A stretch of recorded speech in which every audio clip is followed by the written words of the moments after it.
911, what is the location of your emergency? My boyfriend and I were playing last night, and I put him in his case and we were playing, like kind of hide and seek kind of thing. So I fell asleep, and I woke up, and he was dead in the suitcase. So I don't know what happened. Le 24 février 2020, George Torres Jr., un Américain de 42 ans, est décédé à Winter Park, en Floride. Pendant que sa petite amie, Sarah Boone, elle aussi âgée de 42 ans, le filmait, appelant à l'aide, en rigolant et en l'insultant. Bienvenue dans Curse.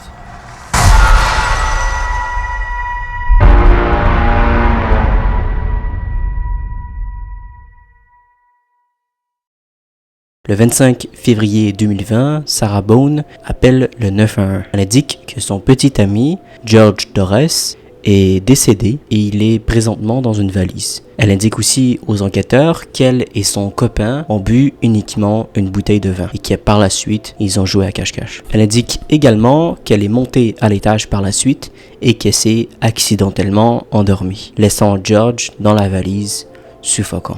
But we were drinking. We had a bottle of wine last night. Okay. Fine. So then it's like, we decided to play hide and seek, right? Okay. So he gets in the suitcase, okay? Who is this guy? That's my ex-husband, my former husband. How did he lives here with you guys? No, I called him over here. Okay. Okay. I didn't know what to do. Okay. I didn't know what to do. Okay. I called you guys. Mm-hmm. I tried giving him CPR. The problem is I fell asleep. I fell asleep. When did you do CPR? This morning when I found him. Before you called? Yes! 1 o'clock right now. I tried. I was awake, but I actually got out of the bed at like 12:30ish, whatever. So I came downstairs, and I was like, oh, he's in the suitcase still. And that's when I found him, and I took him out, and I tried doing CPR, and then I called him, and then I called you guys. I wasn't here. I'm just trying to figure out what But I happened. fell asleep, so I don't know if he suffocated or What kind of medical conditions does he have? None that I know of. Nothing that you know of. None You that didn't I take know any of. medicine? No, no. No medicine. All we had was a bottle of wine. Literally, just a bottle of wine. Sarah n'a pas été arrêtée le jour où elle a découvert son copain dans la valise et qu'elle a par la suite appelé la police. Les enquêteurs lui ont indiqué de se présenter au poste le lendemain, donc le 26, pour passer un interrogatoire. Les enquêteurs lui ont demandé de lui donner son téléphone. C'est ce qu'elle a fait. La recherche a été particulièrement clémente puisque dans le téléphone de Sarah, les enquêteurs ont trouvé 2 vidéos de la nuit précédente.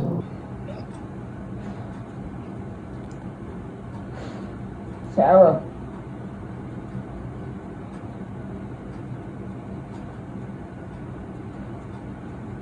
For everything you've done to me. Sarah.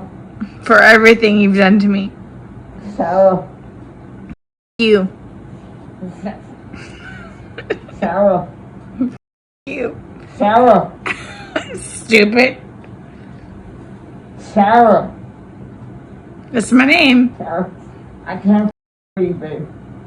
Seriously. Yeah, that's when you do and you choke me. Les enquêteurs ont présenté ces 2 vidéos à Sarah et Sarah ne se souvenait pas d'avoir filmé ces 2 vidéos et n'a pas non plus essayé de les supprimer. For everything you've done to me.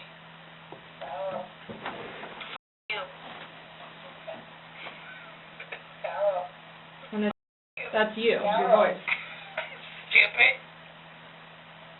Sarah. That's my name. I can't fucking breathe, babe. Seriously. Yeah, that's when you do and you choke me. Sarah. Sarah. I don't want to watch it, please. L'interrogatoire de police a été particulièrement intéressante puisque Sarah a dévoilé des informations assez intéressantes. Mais également, dans cet interrogatoire, Sarah a fait part de ses nombreuses violences domestiques qu'elle a subies de la part de son petit copain George Torres. Le premier incident remonte en juillet 2018. Sarah aurait été arrêtée pour avoir étranglé son petit copain, revendiquant la légitime défense. Elle aurait indiqué que Torres l'aurait traîné à l'étage et lui aurait donné un coup de pied dans l'œil gauche. En revanche, George affirme que Sarah aurait initié l'altercation entre les deux, en tentant de l'étrangler. Les procureurs n'ont pas été en mesure de déterminer quel était l'agresseur principal. Le deuxième incident remonte en juillet 2019. En 2019, donc, George aurait fait face à 3 chefs d'accusation, tous portant vers la violence domestique, mais le dossier a été classé sans suite. Et la même année, George aurait été arrêté pour avoir frappé Sarah. En janvier 2020, seulement 1 mois avant le meurtre, Sarah, elle aurait indiqué que Torres l'aurait frappé avec une tringle de rideau.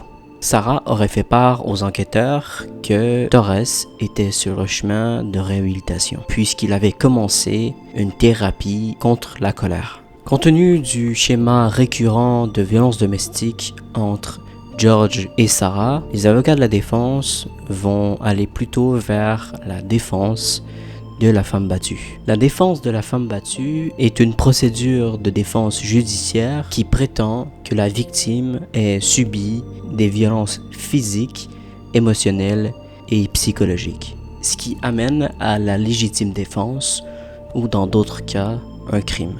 Sarah a été arrêtée puis accusée du meurtre au 2e degré sur la personne de George Torres Jr. Alright, do me a favor, stand up. I need you to turn around, face the wall. Put your hands behind your back. Do you have anything in your pockets that I should know about? No. Okay. Why is this happening? Because George is dead. Elle est présentement emprisonnée dans la prison du comté d'Orange en attendant son procès. Elle a également envoyé des lettres au juge de première instance invoquant qu'elle n'a pas été représentée équitablement. La défense de la femme battue risque d'être utilisée lors du procès. En parlant de procès, il devait avoir lieu en septembre 2023, puis a été repoussé au mois de juillet 2023, tout récemment.